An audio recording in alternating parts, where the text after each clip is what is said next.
Hello, everyone. Welcome back to another edition of the Skating Penguin Network Mailbag. I am Garrett Bahana. I am joined by my two co hosts. Snail and Robbie is back this week after dealing with some sickness. He had caught the Rona. Robbie, I don't know if Mhm. that's the first time you caught the Rona. I've caught it a couple of times since the pandemic, but it is no fun Yeah. to go through it. I can assure you, and I'm sure Robbie would attest to it. But he is here. They have the technology, and they rebuilt Robbie from the ground up, and he is ready to answer more of your questions. And well, with that said, Robbie, like always, you'll get question number one. All 15 of these questions in part one of this mailbag come from Brian. So, as Brian is delivering the holiday mail, all of these questions that he will be listening to come from him. Robbie, like always, you get question number one. Snail gets question two. I get number three, and we go from there. Let's kick it off. Brian is here. Question one. What's a good place in the city, meaning Pittsburgh, to go try Indian food? You guys have been talking about it for a while, and now Brian wants to try some. Robbie, I can't remember. Are you an Indian food fan? Because I know I am, but Yeah, so I love Indian food. I've never actually tried it in Pittsburgh though. I usually just get it. I for some just never in Pittsburgh. We have a couple spots here in Johnstown that um have some good options, but I do love Indian food. It is fantastic. It's the perfect mix of spices, proteins, vegetables, sauces, basically everything.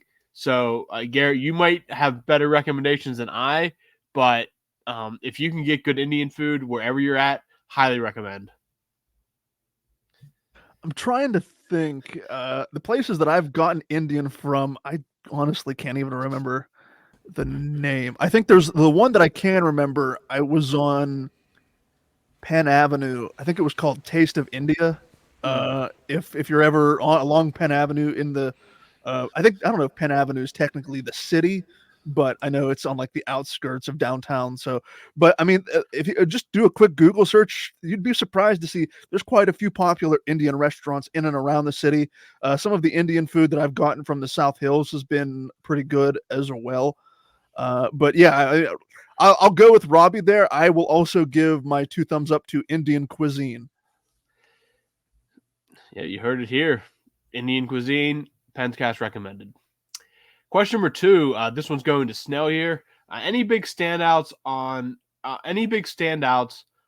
or left off the United States roster for the World Juniors, or anyone you're looking forward to watching for the United States?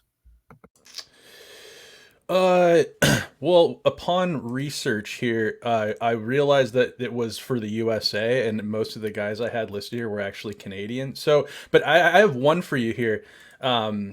This guy made the U.S. roster, and this has been a prospect that I've kept an eye on for a couple of years. He's actually in Erie, playing for the Erie Otters of the OHL. And that's Kerry Terrence. Kerry Terrence from Aquasane. He's a indigenous hockey player. He's lighting it up right now. He's got 28 games played. He's got 22 goals, 12 assists, 34 points, 14 PIMs. He's a +9. I saw he made that roster. Very happy for him, and stoked to see what he brings to. He's a prospect of the Ducks. I should mention he's not out there ripe for the pickings for other teams, but he's a prospect for the Anaheim Ducks, who someday they're going to be completely stacked and loaded. But curious to see how he lines up against his peers and fellow future NHLers. I'm super excited for the World Juniors. Feels like this is going to be the first year we'll have kind of like a normal reset, good World Juniors, not affected by the by COVID and all that. You guys like to watch the World Juniors? Either of you? Yeah, especially since it occurs over the holidays, when you have downtime, more or less fun to turn it on. And again, not the prettiest hockey, but it's fast, a lot of scoring usually, and especially this year we have Braden Yeager um, for the Penguins to watch, and uh, that'll make it just worth tuning in just to start. But yeah, I do generally turn it on just because it's hockey and exciting to watch, and just a different type of game. Well, yeah, and like Robbie, I know you for sure. I can't remember if Garrett's ever stated on here whether he was into it or not, but you have an appreciation for like college football, right?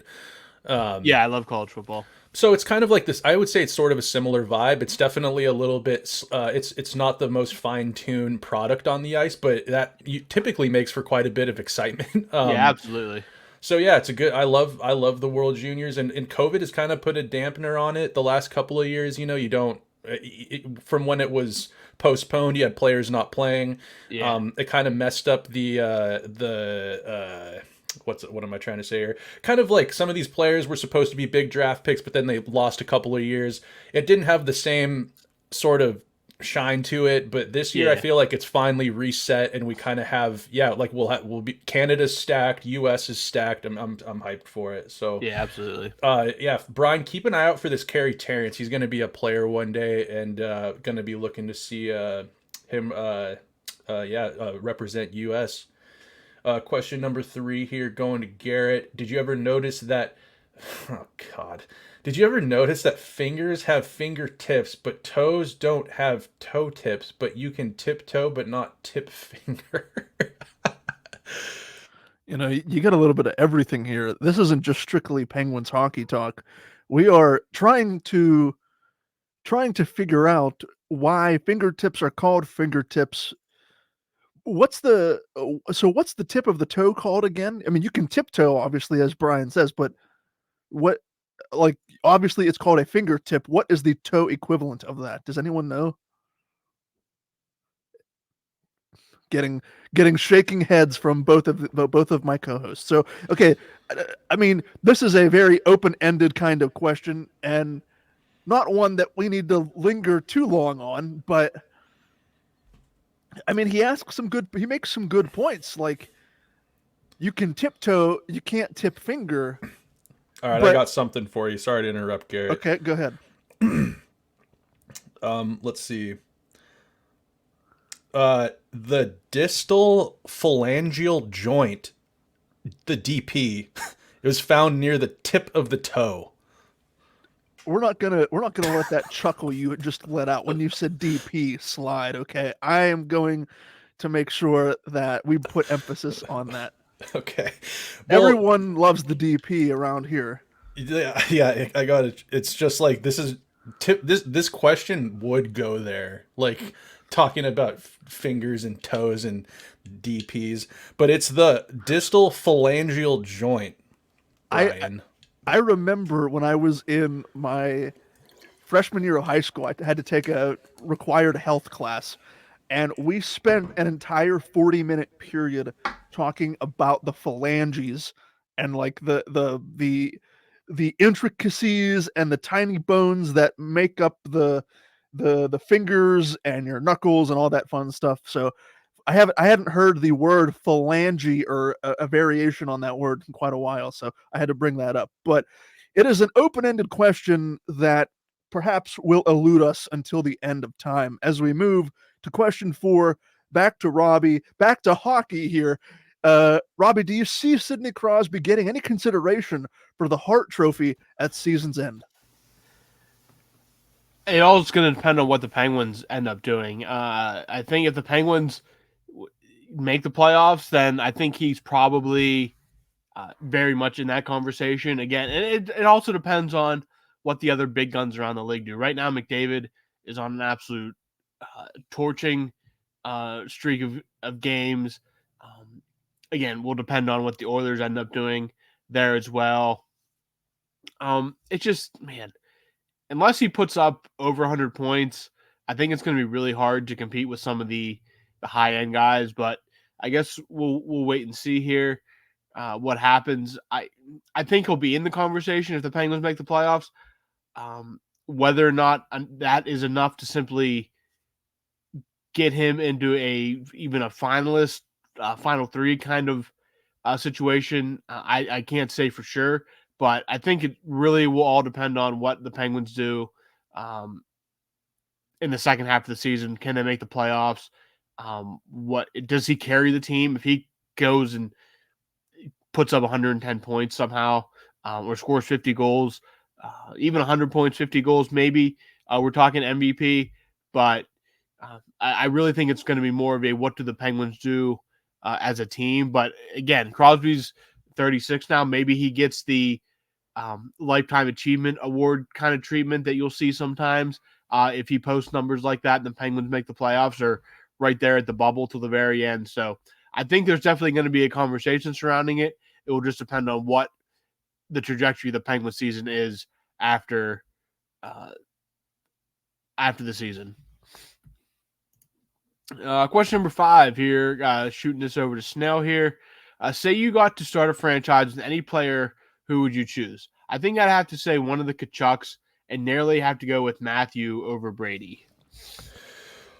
Well, let's see here. If I was going to start a franchise with any player, who would I choose? I mean, right now it's hard to not go with a Cale Makar. I think just a right shot D-man who just wheels around out there, but he's kind of sneaky tough. He's durable. And I like the way you're thinking, Brian, with the Tkachuks. I don't think you could go wrong with either of them, but I'm picking Brady over a Matthew because, I mean, that Brady is a leader. He is a captain, he's a purebred captain. I believe he's a centerman too. If I'm wrong, you guys could correct me, but Matthew's a winger. If I was starting a franchise, I'd be weary to start with a winger because you kind of need the centerman to make the winger really pop or whatever. I think a right shot D-man who can just run a power play and is defensively sound, I'd pick that over a centerman because those just don't grow on trees. Those are even more rare. So it's hard not to go with an obvious choice of a Cale Makar, a guy like a Victor Hedman coming up in his younger days. It'd be hard not to look at him and think that guy could be a stalwart on my D-core for 15 years. To your point, Brian, again, I'm going Brady over Matthew because I think if you're starting a franchise, you're going to be garbage for quite a while until you truly get enough draft picks and can become relevant. You need a guy like Brady, I think, in there. Just a big, strong pain in the ass to play against. He seems like a great team guy. He's got great character. He'll keep your team accountable through the doldrums of a budding franchise. I'm going with a guy like Brady, given the two choices you kind of gave me there. But other than that, you got to go for a Cale, a Hedman, a Carlson, even something like that. So those are the guys I'm going for. And with that, we'll move here to question number 6, going over to Garrett. Brian asks, what does everyone think of Puustinen? I like what I see from him mostly. Do you think he should stay up with the big club once we get healthy? I think out of everyone that they've tried to recall, and between your Nylander, your Puustinen, guys on the back end, I just saw they waived Ryan Shea, Jansen Harkins. I think they sent him back down again. Out of all of them, Puustinen looks like he has the best chance to maybe earn a permanent spot. I mean, look, the sample size right off the bat, you have to say the sample size is incredibly small. 5 career games, 4 of those games coming this season with only 2 assists to his name. The possession stats are in his favor. Corsi for percentage of 55.6. Or that was in 2021-22. 23-24, a Corsi for percentage of 56.1. Fenwick for percentage of 53.7. So he looks like he could be a pretty decent player. Again, these are incredibly, incredibly limited samples. It looks like, though, he has found some sort of juice or some sort of connection when he was on the power play, but I don't think he will be in the top 6 permanently. Looks like Rickard Rakell could be coming back, and it looks like he will be slotted alongside Sidney Crosby, which I am all for. When Brian Rust is back fully healthy, ready to go, he will probably slot on that line right next to Evgeny Malkin. Puustinen, I think, could definitely fight and earn a bottom 6 role permanently, but it's kind of sad, isn't it, when you look at the state of the Penguins prospect cupboard and this. I think Valtteri Puustinen was a 7th round pick in 2019. When a 7th round pick is really one of the only things you can hang your hat on in terms of prospect development. Now I get it. The Penguins have been trading away their meaningful draft picks for years, and I wouldn't change a thing. But I mean, yeah, that just goes to show you Kyle Dubas and Mike Sullivan have been trying to pull out all the stops that they can, calling guys up, calling guys down, putting them in, pulling them out of the lineup to see if anything clicks. And Puustinen may be one of those players, one of those few players that may earn a permanent spot as the season goes along. I don't want to sound too pessimistic here, but I'm so over the bending over backwards, trying to do these gymnastics to make these depth players seem like they're like we did it with Nylander. We're doing it with Puustinen. We've been doing it all season long, looking at the Corsi, trying to really find these like little gem stats that make it seem like these players might be promising in like a very small sample size. Puustinen, like you said, I think he's filling a void right now. That's like it's decent. I mean, you can't really ask for a whole lot more from, like you said, a 7th round draft pick.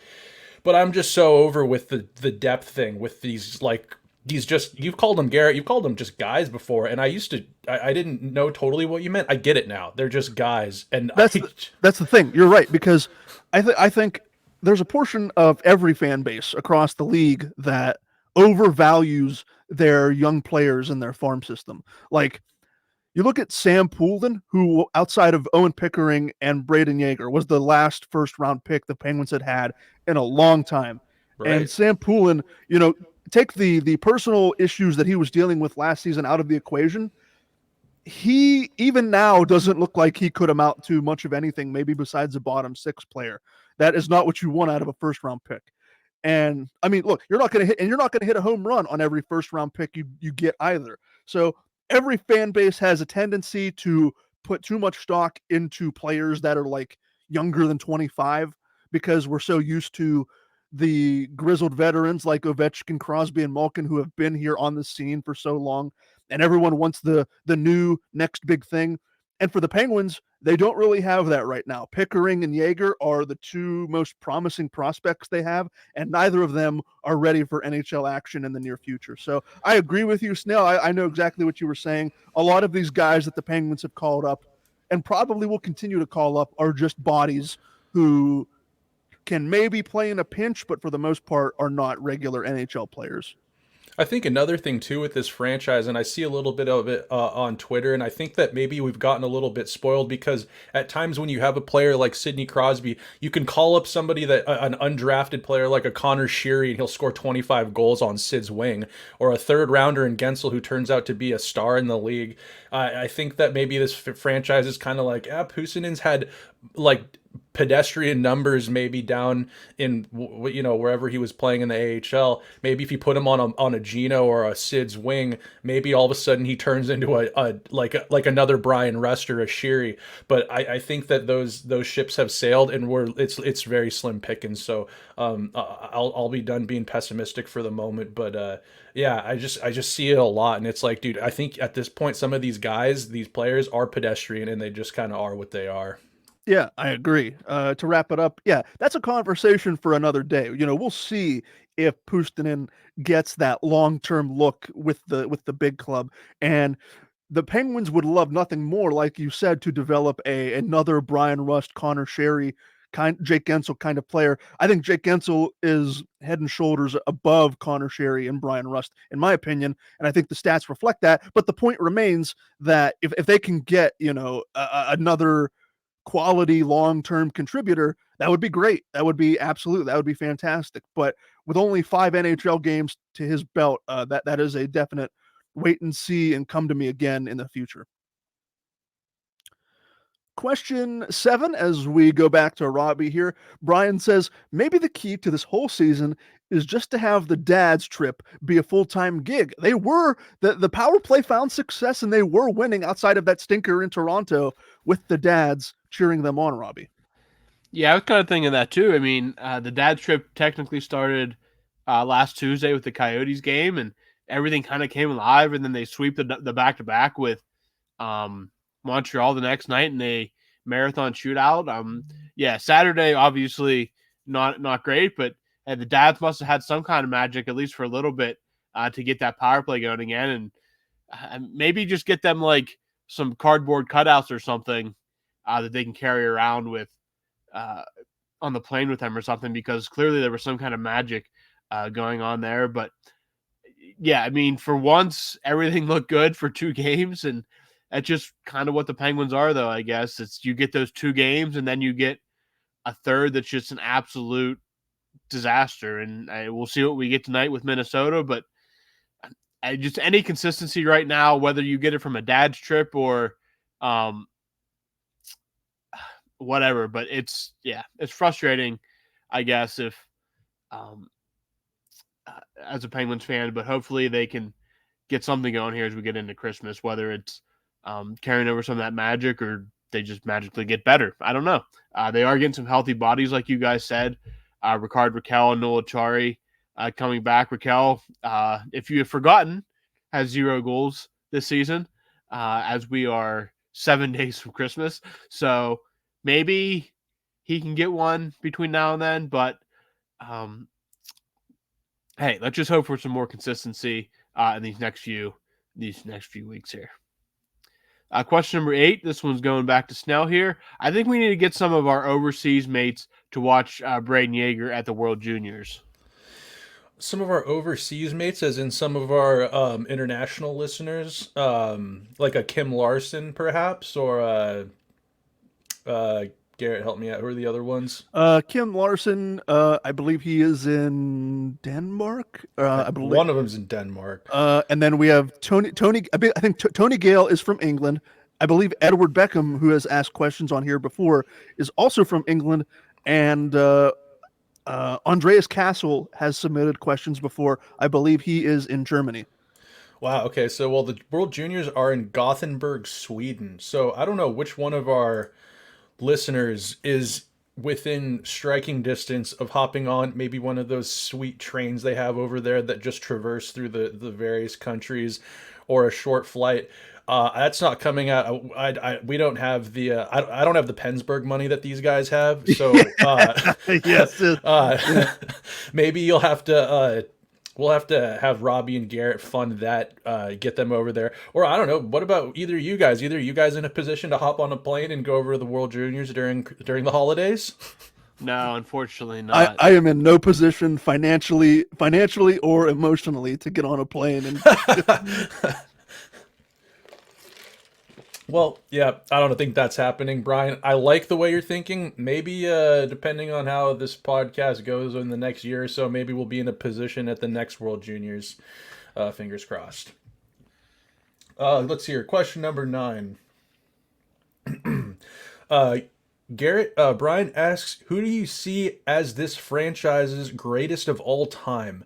My answer has always been Mario without hesitation, but I'm starting to see Sid as him.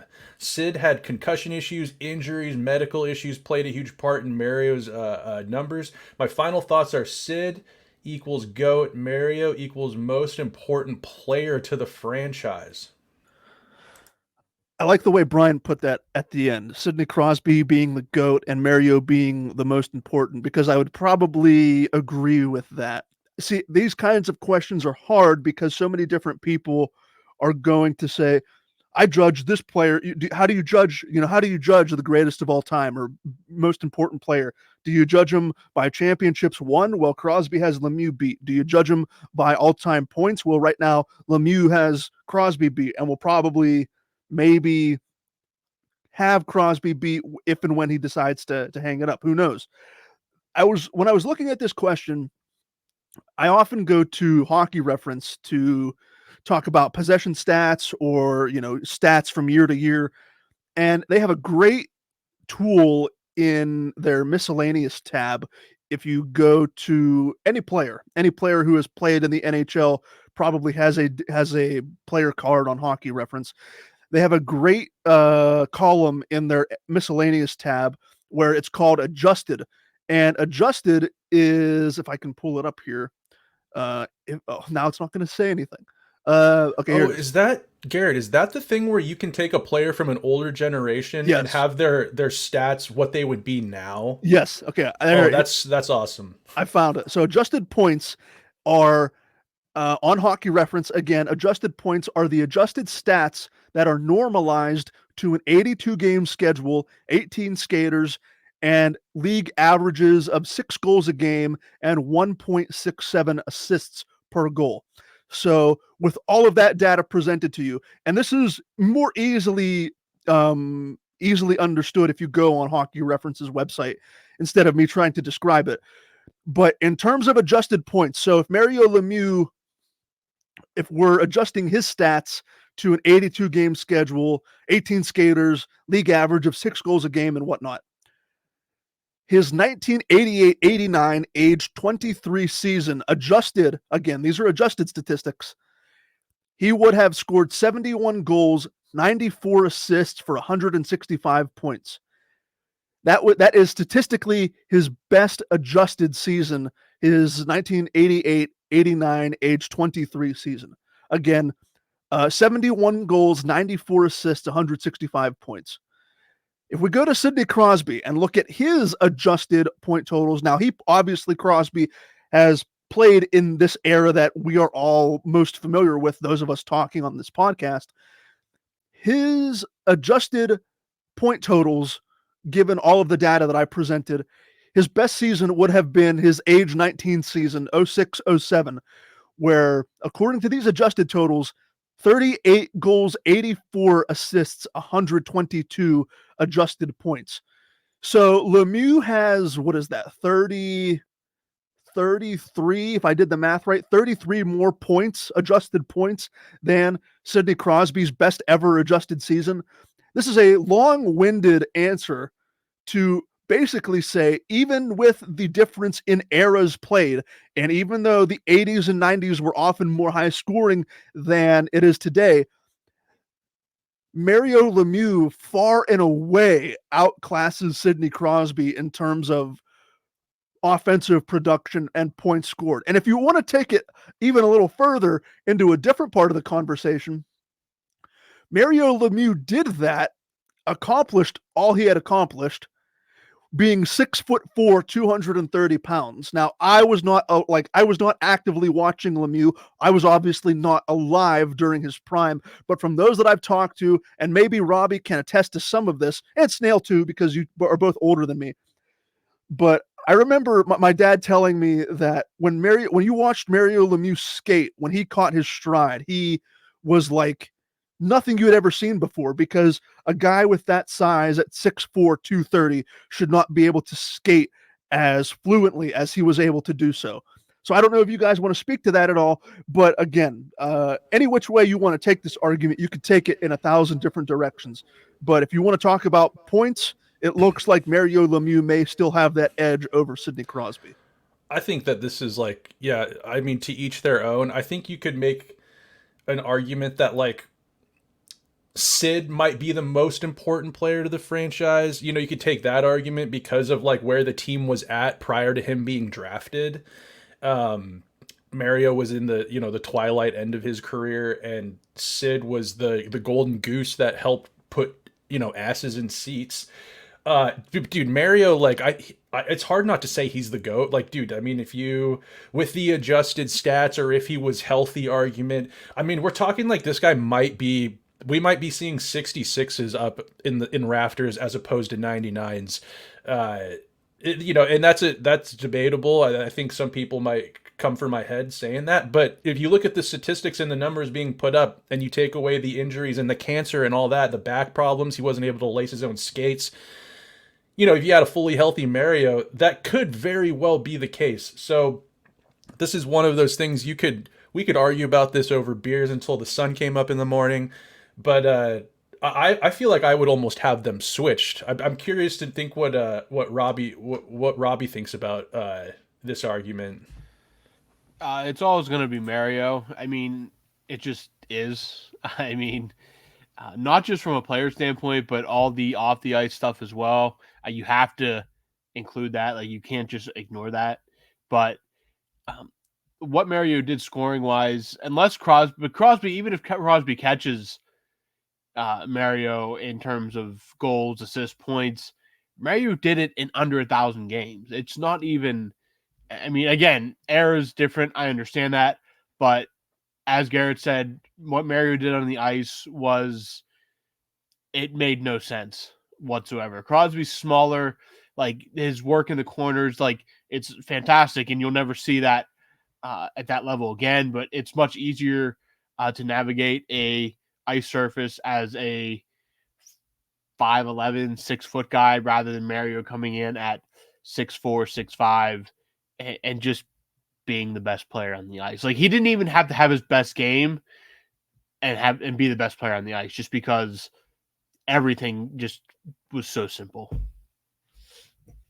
Again, just to put a bow on this as we move to question 10, like Snail said, every person can bring something different to this argument, and we can argue about it, and we'll probably continue to argue about it after Crosby and Malkin and Letang and all of them have retired and we move on into the next era of Penguins hockey. But I love that we're still having conversations like this in 2023, and that's just the fun part of being a sports fan.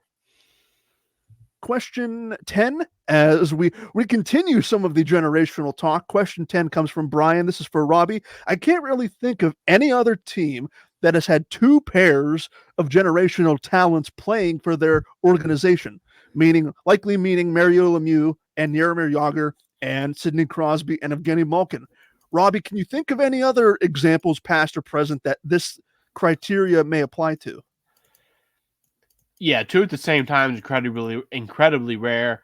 You can look back to when there was just 6 teams in the NHL, just because the talent pool was so concentrated that you had generational players playing on multiple teams at the same time, just because of there wasn't enough teams to spread all that talent out. Whereas now, with 32 teams in the league, you're not going to get, very rarely you're going to get another Malkin and Crosby or another Malkin and Jagr.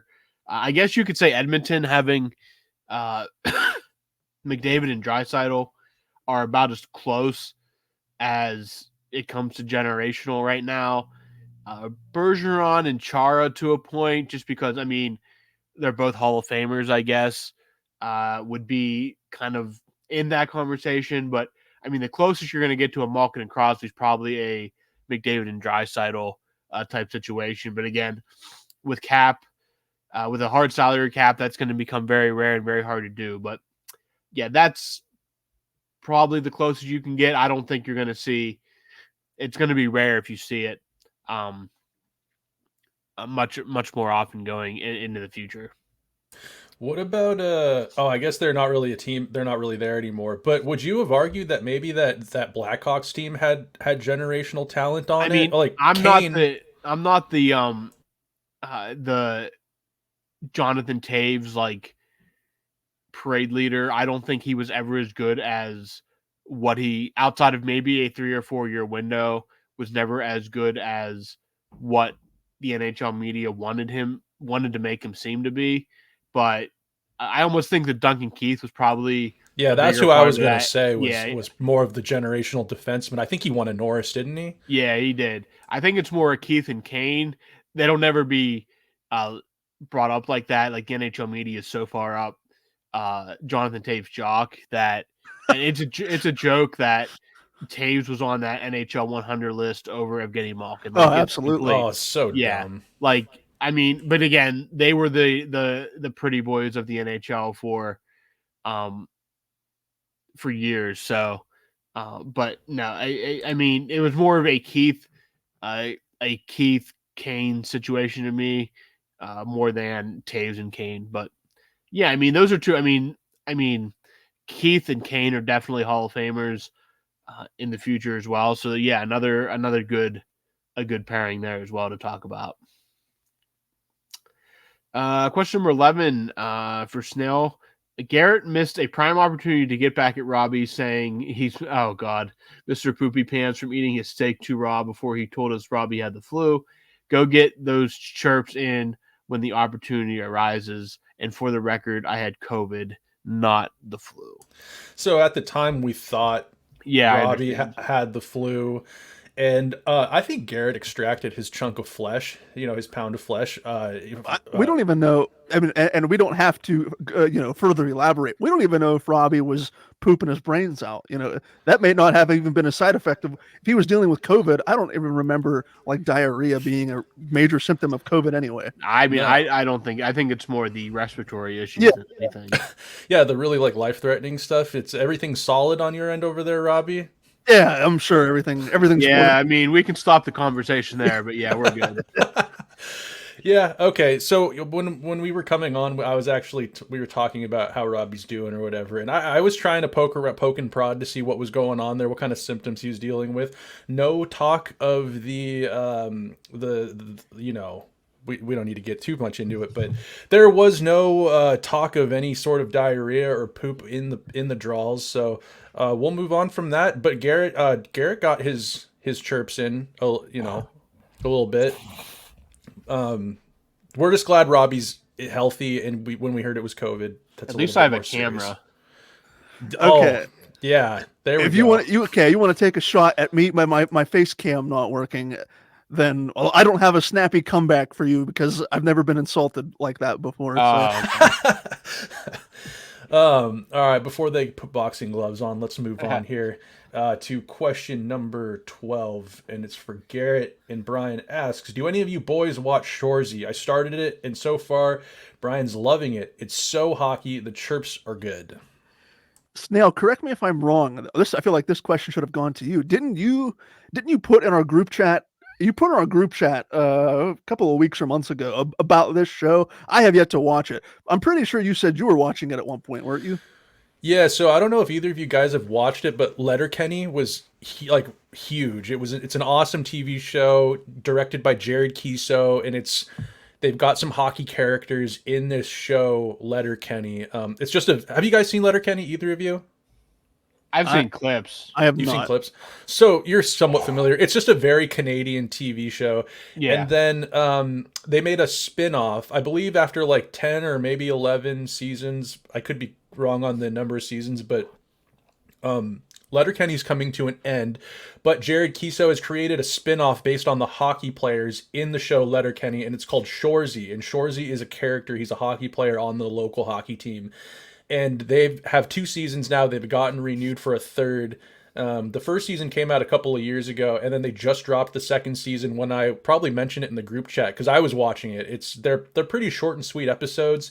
They're not super deep either. I think one thing that show really brings to the table is the dialogue. It's not Jared Kiso has truly a way with words. Like I think that it's like Brian said, it's hilarious. The chirps are hilarious. Just the way that they banter in the show is so much different than any of the, The Office or the like Parks and Recs or whatever that we have down here. Even like a show like what's the other Canadian one that everyone watches? Trailer Park Boys. Yeah. It's just very unique. It's very different. The hockey one it's truly made for hockey fans. I think they're the first like true hockey TV show or comedy there's ever been where they're actually hockey fans could really relate and everything's pretty accurate. I recommend it. Brian recommends it. I think if you guys, the holidays are coming up with the World Juniors, there's something to watch, but I would recommend to anyone listening who hasn't watched it, and to Garrett and Robbie, you guys should check out Shoresy season 1 and then eventually move on to season 2. You could watch the whole thing in a couple of hours just on your couch, like a whole season. It's an awesome show, but I would recommend it to both you, any and everyone. Alrighty. With that, we will move on to question 13, going back to Robbie here. If Rickard Rakell comes back and plays well on Sid's line and starts finally, hopefully, maybe potting some goals, would you want to keep him there when Brian Rust eventually comes off injured reserve? Rusty is the more versatile of the two and could help with some of the depth issues.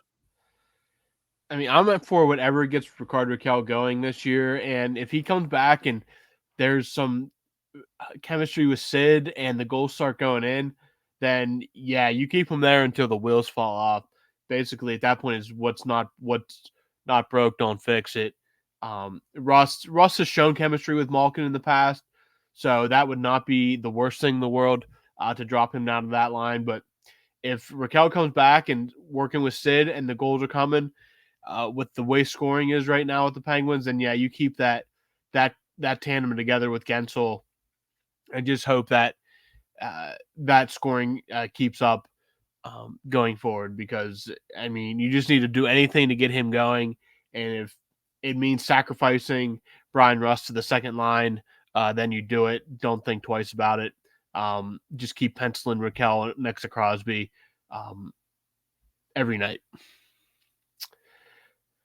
Question 14 for Snail from Brian. Which player has the best jersey collection, meaning jerseys of teams he's played for? Brian says Patrick Kane, playing for 3 original 6 teams, has to be tough to beat.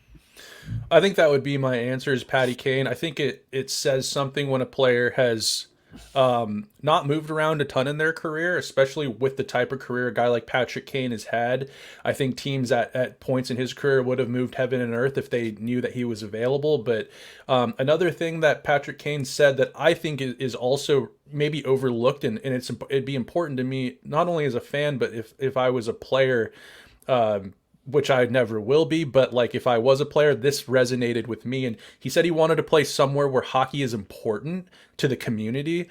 And I think, I mean, I love that. I think that if you're playing, I think that just brings the best out of a player, like a guy like Patrick Kane. Original 6 teams tend to have those hockey hungry fan bases. I love it. I think another guy I was kind of thinking of is I like Phil Kessel. Kind of has a little bit of that. He has a couple original 6 teams.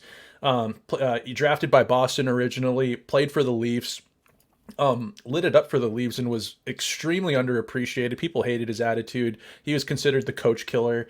And then he comes to Pittsburgh and wins 2 cups, and then you see his jersey collection from there just kind of goes from competitive hockey hungry cities to where the golf's good, and that's Arizona and Vegas. And the more the off ice stuff is a little bit more important, the money, the style of living.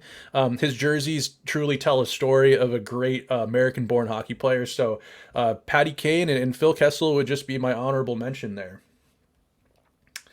All right, question number 15. I guess this one's kind of for me here. Brian asks, what is Climate Pledge Arena like? It's definitely on my bucket list of arenas to watch a game at. Just the concept of it is so cool, although the arena name is kind of tough, just bad. If you have been, can you notice that you're underground? So yeah, I don't know how much either of you two know about Climate Pledge.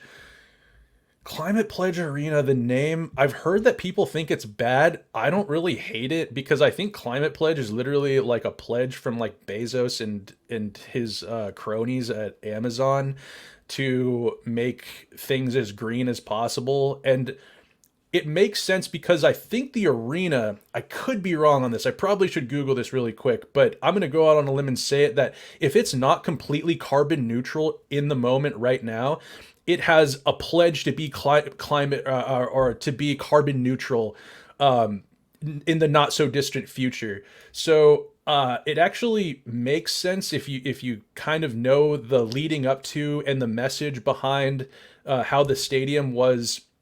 I'm not going to say built, because it was actually reconstructed. It used to be the Key Arena where the Seattle Supersonics used to play when we had the NBA team here. And a lot of people say that the Seattle Thunderbirds, the WHL team, played there. But if you actually went to games, you'd know that that's not where the games were played. They were played right next door at the Coliseum, which is now like a ballet center.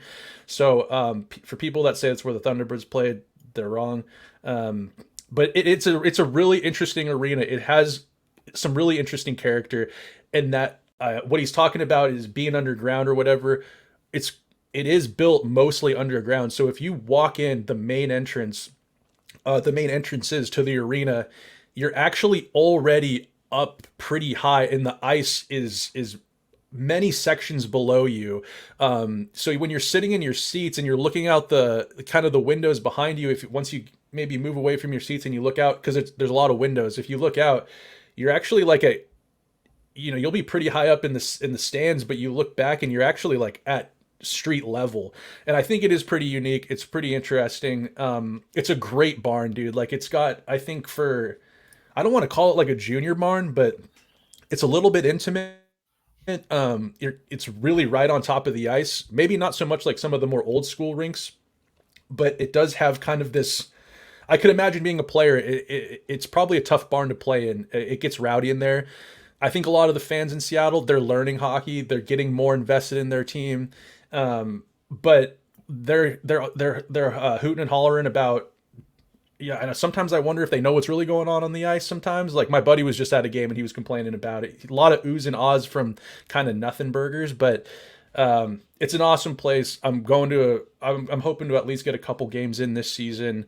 I've gotten one in so far. I went and saw the Kraken play the Rangers, but it's always a fun time. It's in a great part of town too. I think that's something that is maybe overlooked. Like sometimes you hear teams that don't have their barns in a good part of town, you hear about it a lot. Like you hear about Ottawa, Arizona I don't know if it's been 2 locations now, but when it's in a tough part of town, it kind of dampens the whole experience getting to and from games. Fortunately for the Key Arena, it's not where the Mariners and the Seahawks play. That's actually in Chinatown where they play. It's south of Seattle a little bit. This is right next to the Space Needle. Really good public transportation, right off the freeway, right off another major highway. Easy to and from. It's awesome. So I would recommend, again, like if you guys ever had a chance, or Brian, if you're ever on the West Coast, you will not be disappointed by the experience going on at Climate Pledge. That is a resounding endorsement from our Pacific Northwesterner on climate. It really is, though. I really do. I remember when they were repurposing the arena and I was looking into all of the climate friendly things that they wanted to implement there, which I applaud them for. I think it's a great thing to, limit the impact on the environment, and Seattle often being looked at as a forward thinking progressive city with, all it has to do with technology and climate and all that. So I think all of that is fantastic. Yep, you could get off of the carbon neutral electric public transit, hop on a Lime bike or a Lime scooter, and e-bike or scooter yourself to a carbon neutral arena to watch a hockey game. And they actually have a ton of vegan food in there too. They've got Impossible Meats, the vegan meat company. They actually have like a kiosk as well as like a restaurant in there. So that's right up your alley. Oh yeah, very green, very liberal, very Seattle. Well, fellas, 15 questions in, 15 questions out, but that was only part 1. Part 2 will be coming at you later in the week. But until then, for Snail, for Robbie, I have been Garrett Bahana. Thank you so much for listening to another edition of the Skating Penguin Network Mailbag, and we will talk to all of you again very soon.